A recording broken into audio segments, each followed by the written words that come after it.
Mayo 2025, sa puso ng Batangas, muling namayani ang isang pangalan na matagal nang iniuugnay sa serbisyo publiko, ang pamilya Santos Recto.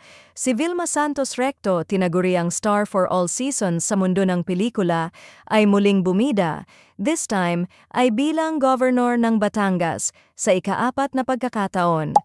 Sa kabila ng ilang taong pamamahinga sa politika, mainit pa rin siyang sinalubong ng kanyang mga kababayan. Nanalo siya sa halalan sa pamamagitan ng malawakang suporta, patunay ng tiwala at pagmamahal ng Batanggenyo sa isang leader na matagal nang nagpapakita ng tapat na paninindigan. Kasabay ng pagbabalik ni Ate Vi sa Kapitolyo, isang bagong mukha rin ang pumasok sa Kongreso, Ryan Christian Santos Recto, ang bunso niyang anak na ngayoy bagong halal na congressman ng ika-6 na distrito ng Batangas. Tahimik ngunit matatag ang kampanya ni Ryan at malinaw ang mensahe. Ang serbisyo ay hindi kailangang sumigaw, kailangan lang ay totoo.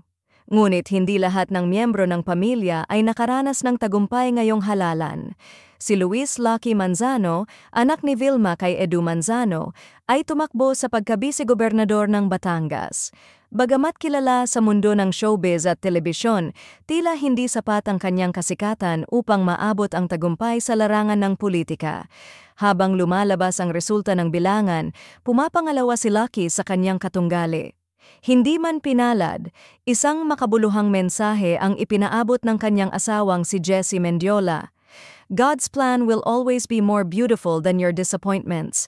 Be patient and thank God. Isang paalala na ang kabiguan ay hindi katapusan, kundi panimula ng mas matatag na paglalakbay. Sa pagtatapos ng halalang ito, malinaw ang mensahe. Ang pangalang Santos Recto ay hindi lang isang alamat sa pelikula at politika.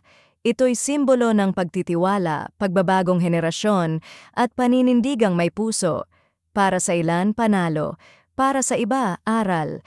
Pero para sa sambayanang Batanggenyo, ito'y panibagong yugto ng pamumuno at pag-asa.